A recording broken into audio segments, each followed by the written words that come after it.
தாசன். அடியேன் தாசன். என்ன பெரிய நம்பிகளே, மலராண்டான், நீங்கள் இருவரும் இங்கு எப்படி? சுவாமி, முதலில் அந்த தீர்த்த குடத்தை இப்படி தாருங்கள். இருக்கட்டும் மலராண்டான். பரவாயில்லை சுவாமி, அடியேனிடம் கொடுங்கள். பெரிய நம்பிகளே, அடியேனால் இதை நம்பவே முடியவில்லை. இங்கு வர மிகவும் சிரமப்பட்டிருப்பீர்களே. தகவல் தெரிவித்திருந்தால் கீழ்த்திருப்பதி வந்து அடியேன் தங்களை அழைத்து வந்திருப்பேனே. தாங்கள் பல நாள் மலை ஏறியும் இறங்கியும் சிரமப்பட்டு செய்யும் காரியத்தை நாங்கள் ஒரு நாள் செய்வது ஒன்றும் பெரிய காரியம் அல்ல சுவாமி. அப்படி அல்ல, அடியனுக்கு இது பழகி போய்விட்டது. பல வகை மிருகங்கள் நடமாடும் மலைப்பிரதேசம் இது. தாங்கள் முன்னறிவிப்போடு வருவதுதான் உச்சிதமானது. சரி, வாருங்கள், நாம் முதலில் அடியனின் அகத்தை நோக்கி செல்லலாம். நாங்கள் தங்கள் அகத்திலிருந்துதான் வருகிறோம். சற்று நேரம் உட்கார்ந்து நீர்மோர் அருந்திய பின்தான் தங்களை காணலாம் என்று உங்கள் வழிபார்த்து நடந்து வந்தோம். அது மட்டுமல்ல, தங்களிடம் தனித்து பேச வேண்டிய அவசியம் உள்ளது. அப்படியா? சுவாமி, தங்களிடம் ஒன்று கேட்க வேண்டும். எந்த தைரியத்தில் பல வருடங்களுக்கு முன்பு இம்மலையில் தங்க தாங்கள் இங்கு வந்தீர்கள்? எம்பெருமான் திருவேங்கடமுடையான் இங்கு இருக்கிறான் என்ற தைரியத்தில்தான். சுவாமி, இச்சமயத்தில் தங்களிடம் அடியேன் ஒன்றை குறிப்பிட வேண்டும். இங்கு வரும்போது பெரிய நம்பிகளிடத்தில் இருந்த மனோதிடம் அடியேனிடம் இல்லை. கீழ்த்திருப்பதியிலிருந்து மலையேறி வரும்போதுதான் இது எவ்வளவு கடுமையான ஆபத்தான மலை என்பது தெரிய வந்தது.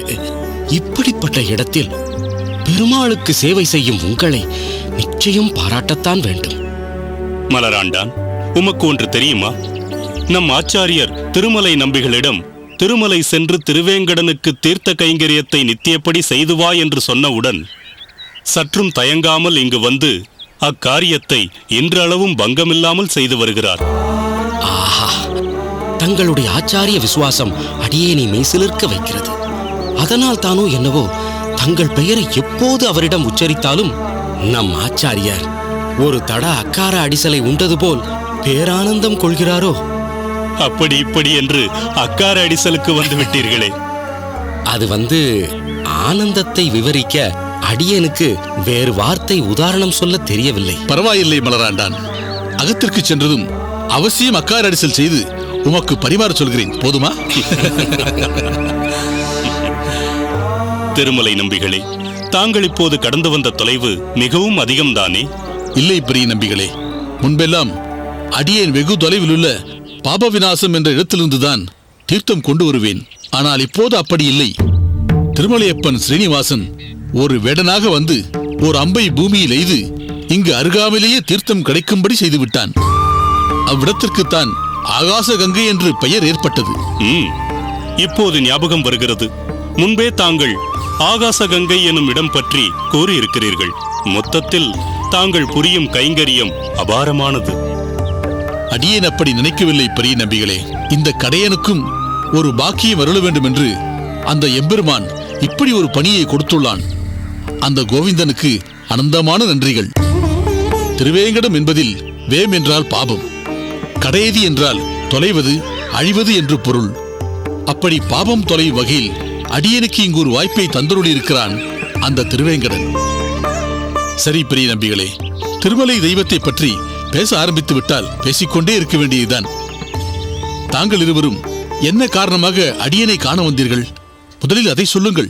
அவசியம் நம்பிகளே, நம் ஆச்சாரியரின் மனநிலையும் அவரது செயல்பாடுகளும் தாங்கள் அறியாதது அல்ல. ஆச்சாரியர் ஒரு விஷயத்தை மனதில் எடுத்துக்கொண்டு விட்டால் அதை எளிதில் கைவிடுவதில்லை. நாம் குடும்ப பந்தத்தில் சில விஷயம் ஆக வேண்டும் என்று நினைத்து அது நடக்காமல் வேறு சில நிகழ்வுகள் மனதிற்கு சற்று பிடித்ததாக நடந்துவிட்டால் அந்த அளவில் திருப்தியாகி ஏற்கனவே எதிர்பார்த்திருந்த ஒரு விஷயத்தை நாம் விட்டு விடுவோம். ஆனால் நம் ஆச்சாரியர் அப்படி அல்ல. அவர் சிந்திக்கும் பல விஷயங்கள் பொதுநல நோக்கம் கொண்டதும் சமுதாய அக்கறை உடையதும் ஆகும். அப்படி ஒரு எதிர்பார்ப்பை எக்காலத்திலும் அவர் மறப்பதில்லை. அந்த விஷயத்தை யாரிடம் அவர் ஒப்படைத்தாலும் அதனுடைய பூரணத்துவத்தை, முழுமையை, அபிப்பிராயத்தை அறிய அவர் நிச்சயம் விரும்புவார். அப்படி ஒரு காரியத்தை தங்களிடம் ஒப்படைத்திருந்ததாக தெரிவித்தார். தாங்கள் சொல்ல வந்தது அடியனுக்கு புரிகிறது பெரிய நம்பிகளே. ராமானுஜனை பற்றிய விஷயத்தை தானே குறிப்பிடுகிறீர்கள்? ஆமாம் திருமலை நம்பிகளே. ராமானுஜன் நம் மடத்திற்கு வந்து கைங்கரியம் புரிவது பற்றி தாங்கள் சோமயாஜியிடம் தெரிவித்தீர்களா? அவர் அதற்கு என்ன சொன்னார் என்று நாங்கள் அறிந்து கொள்ளலாமா? பெரிய நம்பிகளே, நம் ஆச்சாரியர் ஒரு விஷயத்தை எவ்வளவு ஆழமாக சிந்திக்கிறார் பார்த்தீர்களா? அடியேன் அன்று அவர் ஏதோ வாய் வார்த்தையாக சொல்கிறார், பின்னர் அதை பற்றி நினைக்க மாட்டார் என்று எண்ணினேன். ஆனால் அதற்காக தங்களையே திருமலைக்கு அனுப்பி வைப்பார் என்று அடியேன் சற்றும் எதிர்பார்க்கவில்லை. நம் சிந்தனையில் சில நேரங்களில் சுயநலம் கலந்திருக்கும். ஆனால் ஆச்சாரியரின் சிந்தனையில் ஆன்மீக தேடலும் சமுதாயத்திற்கு அடுத்து தன்னால் என்ன செய்ய முடியும் என்பதும் தான் மேலோங்கி இருக்கிறது. அதை உணர்ந்துதான் அடியேன் ஸ்ரீரங்கத்திலிருந்து புறப்பட்டு நேரே ஸ்ரீபெரும்புதூருக்கு வந்தேன். சோமயாஜியையும் காந்திமதியையும் அருகில் அமர்த்திக் கொண்டு நம் ஆச்சாரியரின் விருப்பத்தை தெரிவித்தும் விட்டேன். சோமயாஜி ஒப்புக்கொண்டு விட்டாரா? மறுப்பேதும் சொல்லாததால் சோமயாஜிக்கு விருப்பம் என்று எடுத்துக்கொள்ளலாம். ஆனால் காந்திமதிதான் மிகவும் கலங்கி போய்விட்டாள். அடடா, எதனால் அப்படி கலங்க வேண்டும்? உமக்கு தெரியாததல்ல நம்பிகளே, ராமானுஜன் தவமாய் தவமிருந்து பெற்ற பிள்ளை. எனவே தன்னை விட்டு பிரிந்து ராமானுஜன் ஸ்ரீரங்கம் செல்வது அவளுக்கு வேதனையாகப்படுகிறது. ஏற்கனவே அவன் லௌகீக விஷயத்தில் அவ்வளவாக நாட்டம் இல்லாமலும் சத் விஷயங்களிலும் ஆன்மீகத்திலும் அதன் மூலம் சமூக மேம்பாடு அடைவது பற்றியும் சிந்தனையை செலுத்தி வருகிறான். அவனிடம் பேசிக் கொண்டிருக்கும் போது அடியேனும் அவன் நிலை பற்றி அறிந்து கொண்டேன். தன் குடும்பம் தன்னலம் என்ற போக்கே அவனிடம் கடுகளவும் இல்லை. நம் ஆச்சாரியர் காஷாயம் தரித்து ஒரு சன்னியாசியாக எதை சிந்திக்கிறாரோ அதை ராமானுஜனும் ஒரு பிரம்மச்சாரியாக இருந்து கொண்டே இந்த வயதிலேயே அதை சிந்திக்கிறான். வேறு ஒரு வேறுபாடும் அவர்களிடையே அடியேனால் காண முடியவில்லை. பலமுறை அடியே நம் ஆச்சாரியரை பற்றியும் அவரது சீரிய தொண்டை பற்றியும் சோமயாஜியிடமும் காந்திமதியிடமும் கூறியிருக்கிறேன். எனவே காந்திமதி எங்கே நம் ராமானுஜன் ஸ்ரீரங்கம் சென்றால் ஒட்டுமொத்தமாக குடும்பத்தையே மறந்து விடுவானோ, ஆச்சாரியர் சேவையிலேயே மூழ்கி விடுவானோ என்று கலங்குகிறாள். சாதாரணமாக இந்த அளவுக்கு அவள் மனவேதனை அடைந்து அடியேனும் பார்த்ததில்லை. பேசிக்கொண்டே இருந்தவள் அழுது கொண்டே அவ்விடத்திலிருந்து அகன்று விட்டாள். அடியேனும் அத்தோடு அவ்விஷயத்தை விட்டுவிட்டேன். திருமலை நம்பிகளே, தங்கள் சங்கடம் அடியேனுக்கு புரிகிறது. தங்களால் பார்த்து பார்த்து வளர்க்கப்பட்டவர்கள் அவர்கள். எனவே ஒரு வரைமுறைக்கு மேல் தங்களால் முயற்சி செய்ய இயலாது. அடியேனின் உள்ளத்தில் இருப்பதை அப்படியே தெள்ளத் தெளிவாக உணர்த்தி விட்டீர்கள் நம்பிகளே. அடியனுக்கு மற்றொரு உபாயம் தோன்றுகிறது. அது தங்களால் சாத்தியம் என்றும் படுகிறது. சொல்லுங்கள் திருமலை நம்பிகளே, அடியேனால் முடிந்தவரை அதை செயல்படுத்த பார்க்கிறேன். தாங்கள் சிரமம் பாராமல் ஸ்ரீரங்கம் செல்லும் முன் ஸ்ரீபெரும்புதூர் செல்லுங்கள். அடியனுடைய தங்கைக்கு ஆறுதல் சொல்லி அவளுடைய மனதை மாற்றி சில நாட்கள் கைங்கரியத்திற்கு பிறகு ராமானுஜன் உங்களிடமே திரும்பி வந்து விடுவான் என்று எடுத்து கூறி நம் ஆச்சாரியரின் விருப்பத்தை பூர்த்தி செய்ய முடியுமா என்று பாருங்களேன். இம்முயற்சியை தங்களால் செய்ய முடியுமா? அவசியம் முயல்கிறேன் நம்பிகளே. அதன் பலன் என்ன என்பதை பகவானிடமே விட்டுவிடுவோம். அனைத்தும் காலத்தை கையில் சுழற்றும் பெருமாளின் வசம் உள்ளது. முயற்சி மட்டுமே நம்முடையது, பலன் அவனுடையது.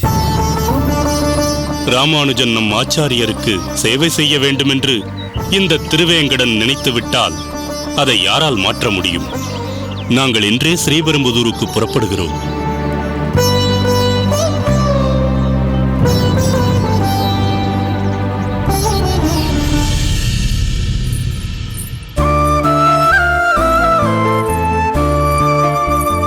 அக்கா, என்னடி? நீ துவைத்து பிழிந்து போட்டிருந்த துணிகளை எல்லாம் புழக்கடையிலேயே கொடியில் உலர்த்தி விட்டேன். அடுத்து என்ன செய்ய வேண்டும்? உன் அத்திம்பேர் எங்கே என்று தேட வேண்டும். என்னக்கா சொல்கிறாய்? பின்ன என்ன? உன் அத்திம்பேரிடம் ஒரு முக்கியமான விஷயத்தை கேட்க வேண்டும். நல்ல சமயத்தில் கண்ணிலேயே படமாட்டார். எங்கேதான் போனாரோ? என்னக்கா நீ? அத்திம்பேரும் என் அகத்துக்காரரும் தான் எங்கோ வெளியில் போனார்களே, நீ கவனிக்கவில்லையா? சரிதான், வெளியே போய்விட்டாரா?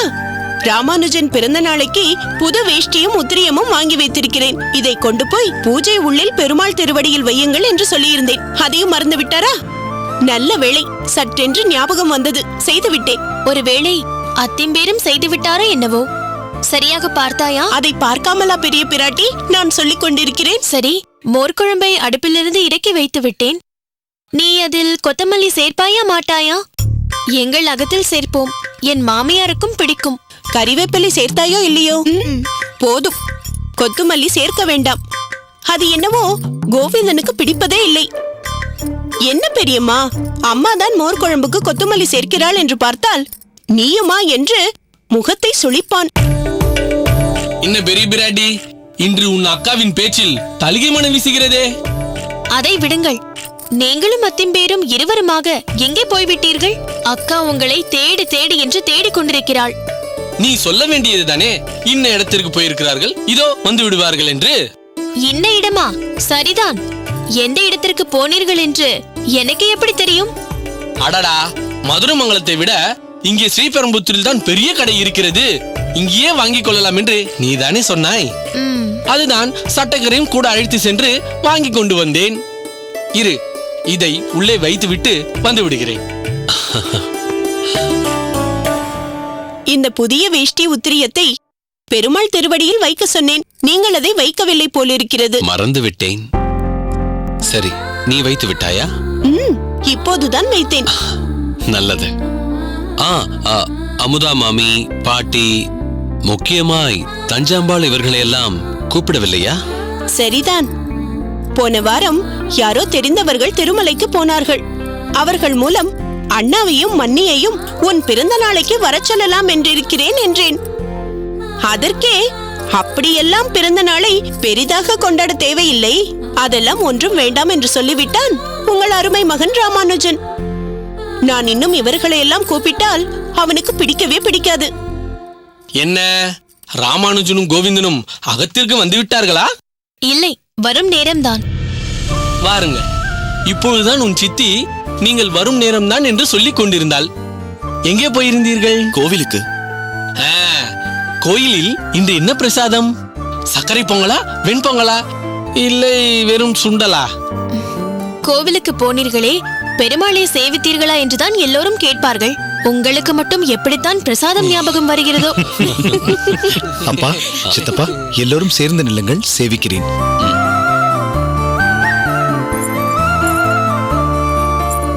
நானும் சேவித்துக் கொள்கிறேன். தாராளமாக. பெரியோர்களை சேவிப்பது என்றும் சிறப்புதான். வா.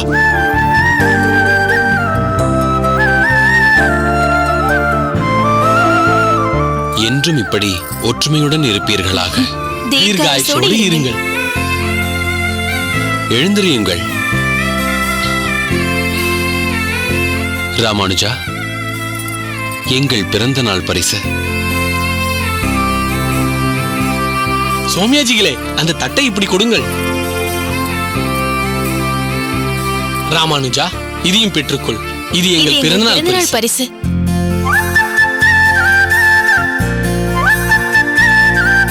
இந்தா கோவிந்தா, இதில் ஒன்றை எடுத்துக்கொள்.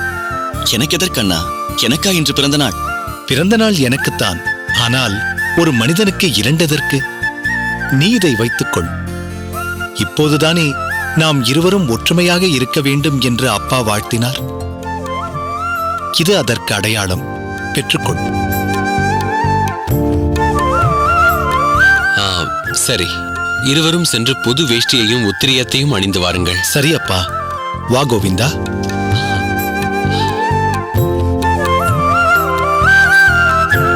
காந்திமதி, நீ மற்ற ஏற்பாடுகளை கவனி. சரி சுவாமி. பெரிய பிராட்டி, வா. சோமியாஜிகளே, இன்னும் 2 மாதங்களில் கோவிந்தனுக்கும் பிறந்த நாள் வருகிறது. நீங்கள் எல்லோரும் அன்று மதுரமங்கலத்திற்கு வந்துவிட வேண்டும். அதற்கென்ன, பேஷாக முதல் நாளே வந்து விடுகிறோம். முதல் நாளா? ஏன், பிறந்த நாள் அன்று வந்தால் போதுமே என்கிறீரா? நீங்கள் வேறு. 2 நாட்கள் முன்னதாகவே எழுந்தருளும் என்கிறேன். சரி, நானும் ராமானுஜனும் ஒரு விருந்தாளிக்காக காத்துக் கொண்டிருக்க போகிறோம். நீங்கள் பசி தாங்க மாட்டீர்கள். நீங்கள் முதலிலேயே அமுது செய்து விடுங்கள். இல்லை இல்லை, நான் மட்டும் தனியே அமுது செய்வது முறையாகாது. அது இருக்கட்டும், யார் அந்த விருந்தாளி? திருக்கட்சி நம்பிகள். காஞ்சிபுரத்தில் கைங்கரியங்களை முடித்துக்கொண்டு சீக்கிரம் வந்து விடுகிறேன் என்று சொல்லியிருக்கிறார்.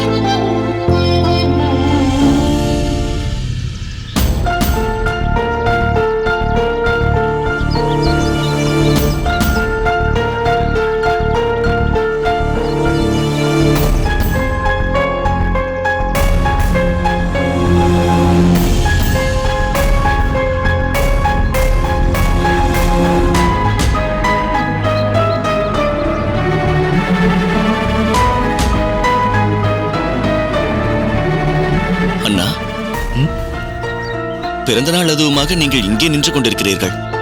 நான் உள்ளே எல்லாம் உங்களை தேடிக்கொண்டிருக்கிறேன். இன்று என் பிறந்த நாள் என்பதை விட வேறு ஒரு விசேஷமான நாள். உங்கள் பிறந்த நாளை விடவும் விசேஷமான நாள் இருக்கிறதா என்ன? எனக்கு உங்கள் பிறந்த நாள் தான் விசேஷமான நாள். அது உனக்கு. ஆனால் எனக்கு இன்று திருக்கச்சி நம்பி சுவாமிகள் நம் அகத்தில் உணவருந்த போகிறாரே, இதுதான் என் பிறந்த நாளை விட எனக்கு விசேஷம். ஆமாம், நிச்சயம் இது விசேஷமான நாள்தான். உள்ளே எல்லாம் தயாராக இருக்கிறது. வாருங்கள், அமுது செய்யலாம். கோவிந்தா, என்ன சொல்கிறாய்?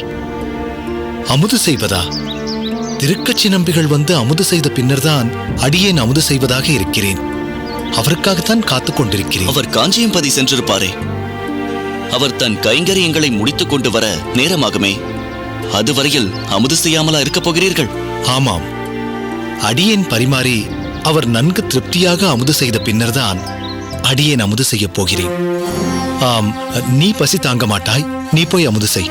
இல்லை அண்ணா, தங்களோடோ அல்லது தங்களுக்கு பிறகோதான் அடியேன் அமுது செய்திருக்கிறேனே ஒழிய தங்களுக்கு முன் அடியேன் அமுது செய்ததில்லை. இன்று தங்களின் பிறந்த நாள், நிச்சயம் தங்களோடுதான் அமுது செய்யப் போகிறேன். சரி, உன் விருப்பம். உன்னை நான் வற்புறுத்த விரும்பவில்லை. அண்ணா, திருக்கச்சி நம்பி சுவாமிகள் ஒருவேளை இன்று இங்கு வந்து அமுது செய்ய வேண்டும் என்பதை மறந்திருப்பாரோ? நிச்சயம் மறந்திருக்க மாட்டார். அப்படி மறக்கக்கூடியவர் அல்ல அவர். என்னிடம் காஞ்சியம்பதியில் சீக்கிரம் கைங்கரியங்களை முடித்துக்கொண்டு வந்துவிடுகிறேன் என்று பிரத்யேகமாக சொல்லியிருக்கிறார். அண்ணா, அவரை நினைத்தால் பிரமிப்பாக இருக்கிறது. எவ்வளவு பெரிய செல்வந்தர்!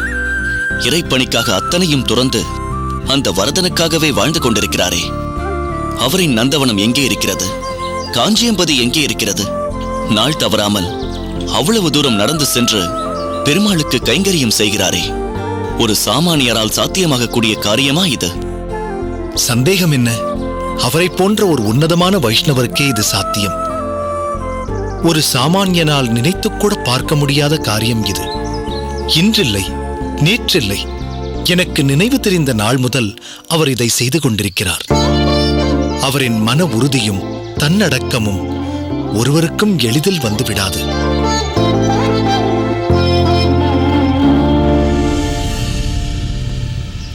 கோவிந்தா, அதோ நம்பிகள் வந்துவிட்டார் பார்.